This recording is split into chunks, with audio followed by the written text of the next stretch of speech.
Welcome to another episode of The Puzzle of Us. And you're joining me, Chelsea Peterson, with today talking about relationships and just how difficult relationships can be and help in navigating them. So, my thoughts today have kind of been about keeping the love alive in your relationship and how do you do that and why.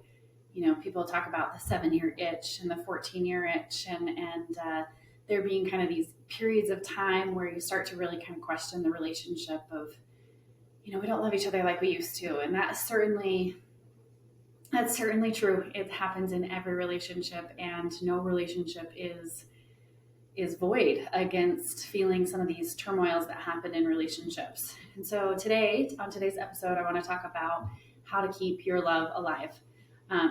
Now, none of these are going to be a surefire way. It's a combination of everything, and various things in people's relationships get in the way of people feeling that love in their relationship. And so I want to talk to you about most basic relationship stuff, what people can do to help keep that love, keep that spark alive in your relationship.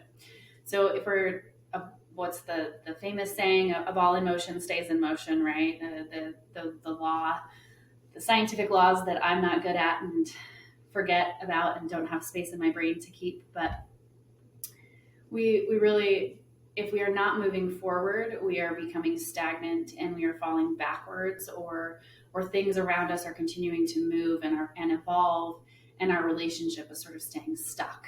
And so as things and challenges and different transitions, different roles, different positions happen in relationships' lives, or in the relationship, around the relationship has to adjust and has to keep up. And if it's not, then oftentimes we are stagnant and falling. We're just kind of staying stuck, right? And so in different challenges, speaking real for a minute, like infertility, divorce, parents divorcing, death of family members, as life goes on and we're older and things start to happen throughout us, and we deal with different trials and things that come up in our lives. Individually, we respond differently, and our relationship responds in response to that one individual in the relationship responding differently. So some of the things to consider and think about, pitfalls that I often see couples get stuck in, is that, a partner gets a promotion at work and the other partner is kind of left at home doing the same thing, and the partner's excited about something and they don't talk about the promotion, or they don't talk about, what this newness means for them.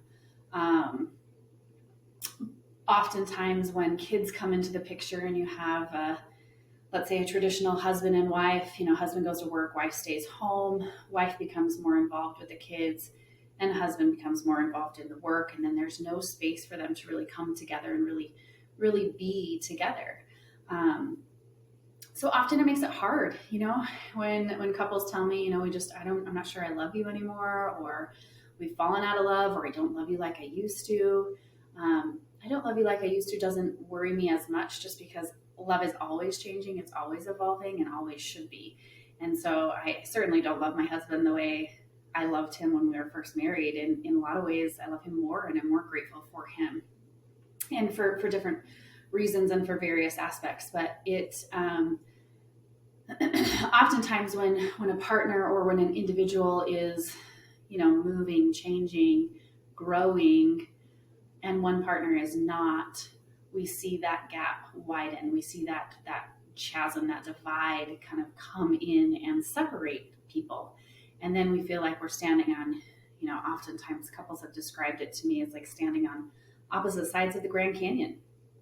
And think about that, like put that image in your mind of like thinking about, I'm standing on one side of the Grand Canyon, and the partner, the person that I love the very most, that I want to be with, that I long to be with, that I long to know what I'm going through, what I'm worried about, my day-to-day things, they're standing on the opposite side of the Grand Canyon. And how do I get to you? How do we build that bridge across? How do we connect with each other? And it can be so so very challenging for some people because they don't have those basic things that ground them together, right? And I'm not even talking about, oftentimes people will say, well, we just don't like to do anything. He likes doing outdoor stuff and I like doing crafting or whatever. Like people just say they don't have hobbies together. And hobbies can be something that bring you together. If you can like doing the same things, you can like being in similar things together. My husband and I both enjoy hunting and we hunt together.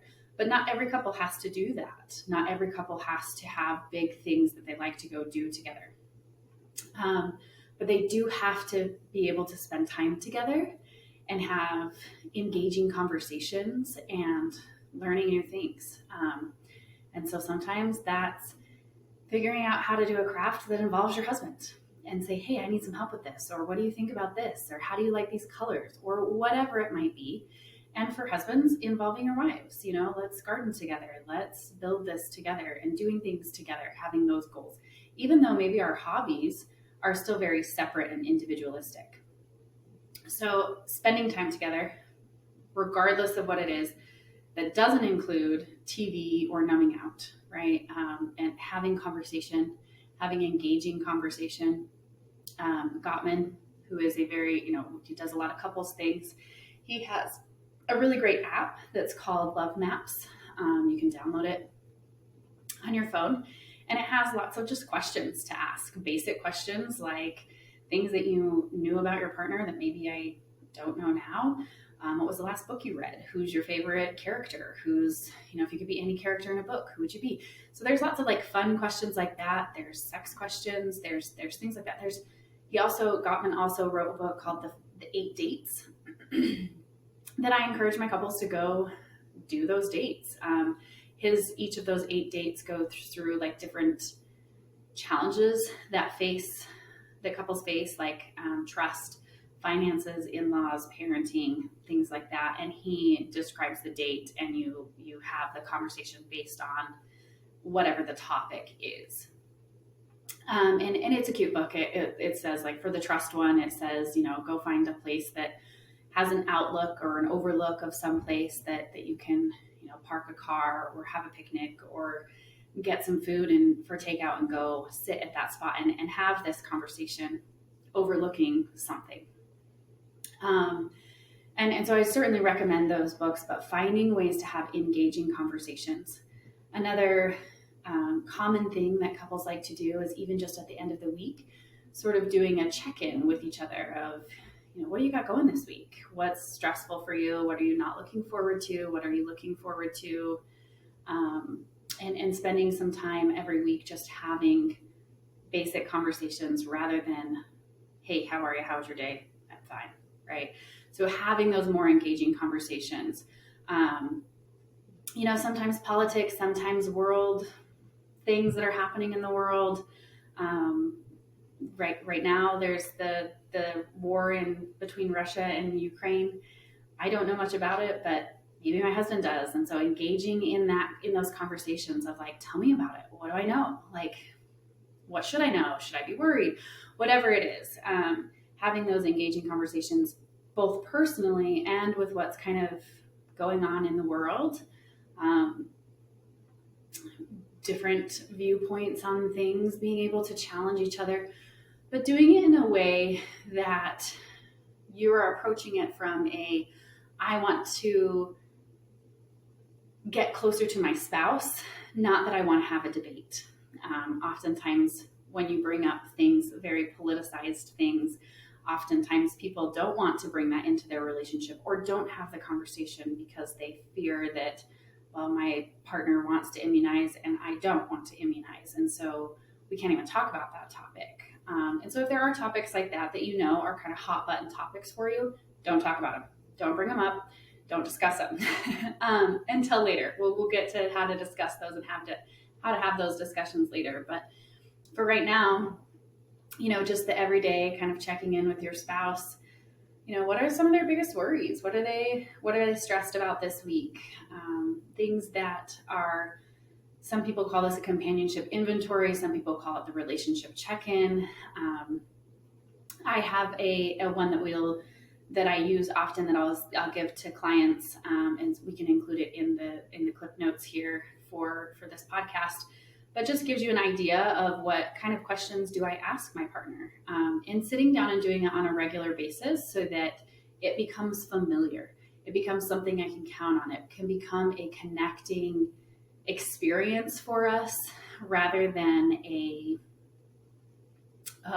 dreadful experience of worrying about whether or not we're going to get in a fight or debate something, or worried about how you're going to feel about that, or things like that. So just a really safe, open, curious environment about personally what is going on for your spouse or your partner. Spending time together, laughing together, thinking about when my husband and I were dating, we laughed all the time together. And even in our lives, we're business owners, we own kids, we have kids. There's just a lot of stressors going on in life. And oftentimes focusing on all of the logistics and the mundane tasks of life can not be fun. And it sort of sucks the fun out of relationships. And so finding ways to infuse that fun-loving, laugh together sort of play. Some people play board games together. Some people go for walks together. Some people do a little bit of a combination of all of that. Some people continue to go on date nights. Again, some people go through phases of date nights happen often, and then date nights don't happen very often. And so looking at that of, what do I need to feel more connected to my spouse? And doing that. And sometimes that's pushing yourself and encouraging yourself to learn something new. And when you're learning something new, it just brings an energy individually to you that you kind of generally want to share it. You naturally want to share, like, hey, look what I'm learning. Hey, look what I'm doing. And involving your spouse in that can be really helpful in helping create an environment in which you want to connect. Finding ways to spend time together. Of course, hobbies, things like that are always helpful, but not necessary. If you don't like the same things, that's okay. But what ways are you? It may take more intention about spending time together, supporting each other. Some people, it's very, very typical that in relationships, one person likes things a certain way and the other partner maybe doesn't care. For instance, like a clean house, or I don't like dishes in the sink, or I don't like going to bed this way. So spending that time and maybe going out of your way to make sure that is happening for your spouse or your partner, so that they feel noticed, they feel recognized, they feel loved, they feel appreciated, and they feel important. How do I show my partner every day that they're important to me? And if not every day, more often than not. And if you do that, and if you keep putting your partner and allowing space to be intentional in your relationship, sometimes that's the best thing that you could do for your relationship and for yourself, and continuing to push yourself to learn. So those are kind of some of the things that remember to not be stagnant for yourself.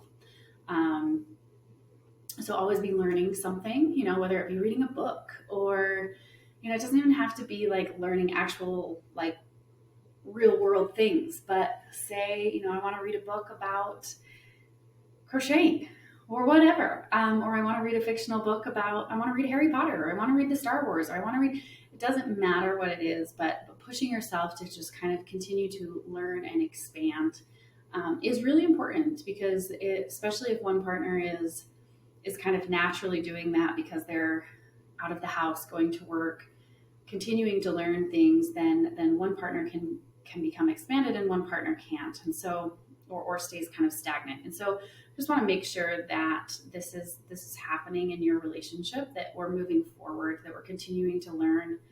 Sometimes it's just a matter of listening to podcasts. Sometimes it's a matter of listening to a book together.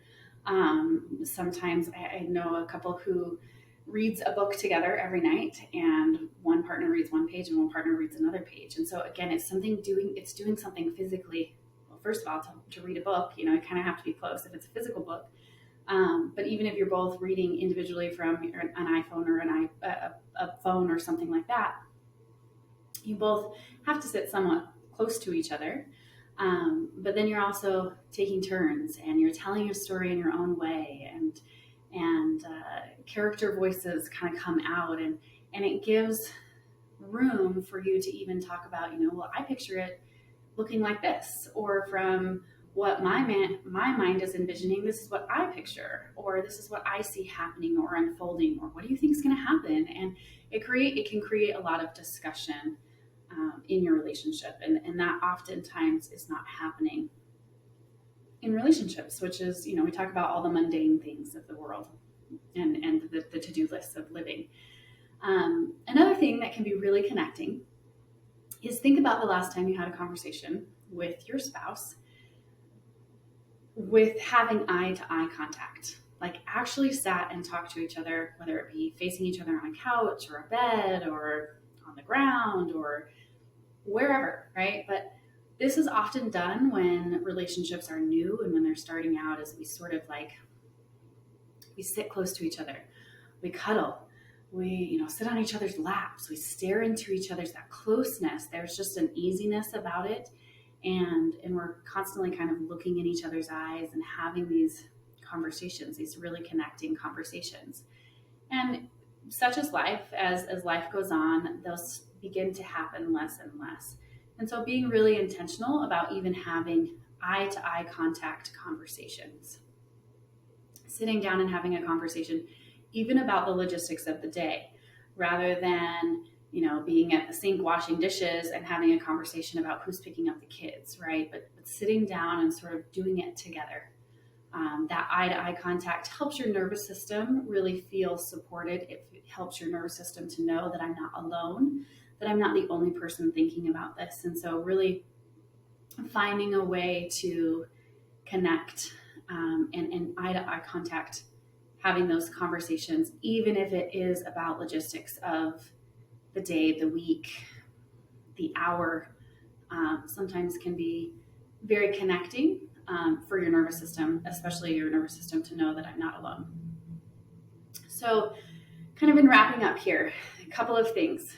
Be moving. You always be moving, be learning, engaging in your spouse of like, hey, I just learned this. Isn't this cool? Or what are you learning about? What are you worried about? What's stressing you out? What are you enjoying right now? So continue to push yourself, continue to grow your relationship. So going on dates, spending time together, spending time with one another, and really in an environment that isn't stressful.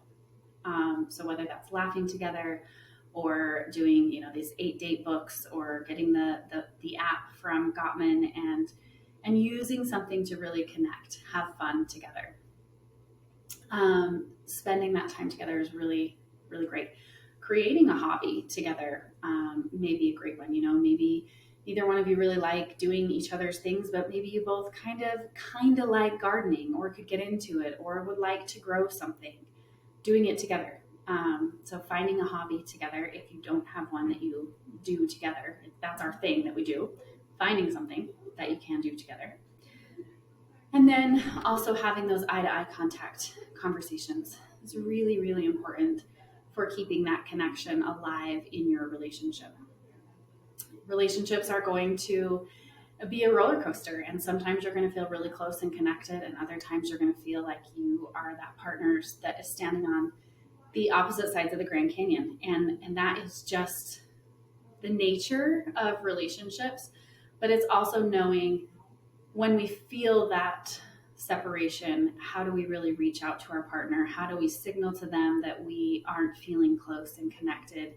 And what do you do together as a couple to really bring you closer together and have more emotional connection and connection in general, whether it be sexual, intimate, emotional, spiritual? We connect more together how do we signal to each other that that we don't feel that way, and how do we improve that?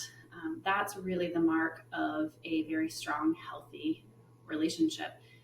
Many people will say that, many people will come and they'll say, we haven't had a fight in a couple of weeks, and we feel so grateful, and we feel like we can, we're telling you that we haven't had a fight, and that's so awesome. And although I don't like my couples to fight, it's not about not fighting. Your relationship is going to go up and down. You're going to get in fights. It is all about how you repair and how you come back together and how you find and support each other. That's what relationships are all about. And the tips that we talked about today are just a few ways. Very minor, very brief, very overview. Like I said, I'll put those in the cliff notes and for the companionship inventory if you're interested in looking at that. And finding time to just really connect with your spouse and doing that in a way that feels good to you, because what feels good to you doesn't always feel good to your partner, or isn't what's going to work for me or for someone else in a relationship. So finding what works for you and making that intentional and making that a priority.